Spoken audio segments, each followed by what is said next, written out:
कि इसको बता देना, तो तीसरे पद को घटा देते हैं। तीसरे पद को क्या करते हैं? घटा देते हैं। लास्ट में बताया था इसका वर्गमूल निकाल कर इसका गुणा करेंगे, फिर 2 से वापस में मल्टीप्लाई करेंगे, गुणनफल में 2 का गुणा करके जितना आएगा उसी में से इस 44 को मध्य वाले पद को घटा करके जोड़ देते हैं। क्या करेंगे?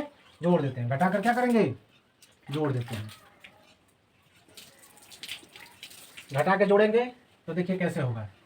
इसी को देखिए 25x power 4 plus 44 x square y square. अब जो घटाया था हमने कितना आया था? 16। कितना आया था? 16। तो प्लस जोड़ देंगे 16 x square y square plus 36 y power 4। ठीक है। अब इन दोनों को जोड़ देंगे तो कितना हो जाएगा?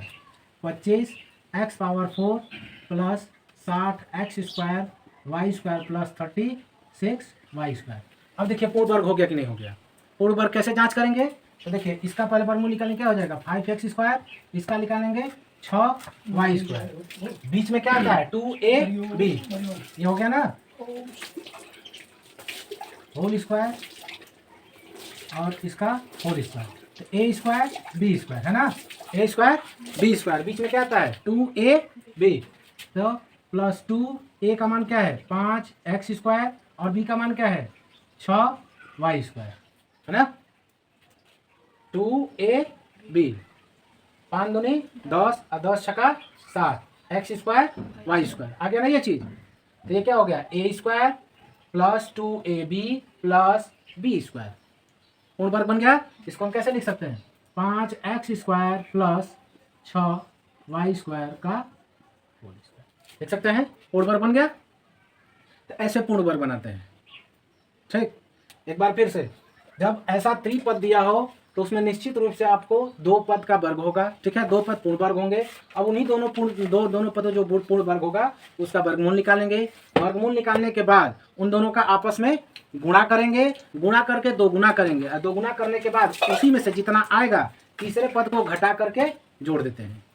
तीसरे पद को घटा करके जोड़ देंगे।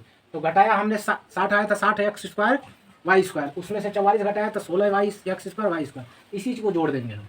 तो जोड़ देंगे तो इसी को जोड़ने से आपका व्यंजक जो है पूर्ण वर्ग बन जाएगा। 16 एक्स स्क्वायर वाई स्क्वायर को जोड़ने से ये पूर्ण वर्ग बन जाएगा। ठीक है। अगर क्वेश्चन दे दे कि ये व्यंजक में हम कितना जोड़ें कि ये व्यंजक पूर्ण वर्ग बन जाए, तो इसी तरह से लगाएंगे और बोलेंगे कि 16 एक्स स्क्वायर वाई स्क्वायर को जोड़ने पर ये व्यंजक पूर्ण वर्ग बन जाएगा। ठीक है, आए समझ में? अब देखिए पूर्ण वर्ग और पूर्ण वर्ग करके गुणनखंड कैसे करते हैं? तो यही चीज जो जोड़ा है हमने लास्ट में घटा देंगे। यही चीज जो जोड़ा है इसी को घटा देंगे। इसी को जोड़ा है, देखिए यहाँ जोड़ा है तो इसको घटा देंगे। कैसे हो जाएगा? ये 25 x power 4 plus 44 x square y square, इसी को हमने जोड़ा, एक बार जोड़ देंगे एक बार घटा देंगे, ये हो जाएगा आपका प्लस 36 वाई पावर 4, एक बार जोड़ देंगे 16 एक्स स्क्वायर वाई स्क्वायर और एक बार क्या कर देंगे? घटा देंगे एक्स स्क्वायर वाई स्क्वायर। ठीक, अब देखिए ये जो जोड़ा है हमने इसको एक साथ ले लेंगे।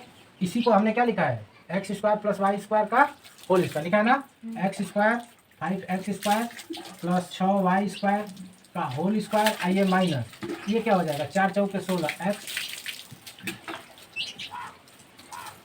वाई का होल स्क्वायर। ऐसे भी कर सकते हैं। ठीक, पूर्ण वर्ग बनाकर गुणनखंड कैसे करेंगे? आपको 3 नियम बताया गया। तो सबसे पहले सर्वप्रथम व्यंजक को पूर्ण वर्ग बनाइए। पूर्ण वर्ग बनाना बताया है कैसे। ठीक, पूर्ण वर्ग बनाने के लिए जितना जोड़ा गया है उतना ही घटा देंगे, तब जाकर के गुणनखंड होगा।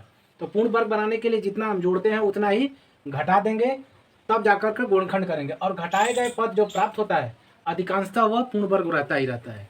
जो भी प्राप्त होगा वो पूर्ण वर्ग रहेगा ही रहेगा। पूर्ण वर्ग बनाए गए व्यंजक और घटाए गए व्यंजक को ए स्क्वायर माइनस बी स्क्वायर के रूप में हम पहले लिखेंगे। ठीक है, ए स्क्वायर माइनस बी स्क्वायर के रूप में लिखेंगे और उसके बाद ए स्क्वायर माइनस बी स्क्वायर के नियम के ऊपर गुणनखंड करेंगे। अब ये चीज़ देख लीजिए आप लोग, और बाकी कल हम आप लोग आपको बताएंगे। ठीक है, एग्जाम्पल सारा समझाएंगे। सारा ये नियम था, एक बार देख लीजिएगा, आप कल एग्जाम्पल समझा देंगे अच्छी तरह से।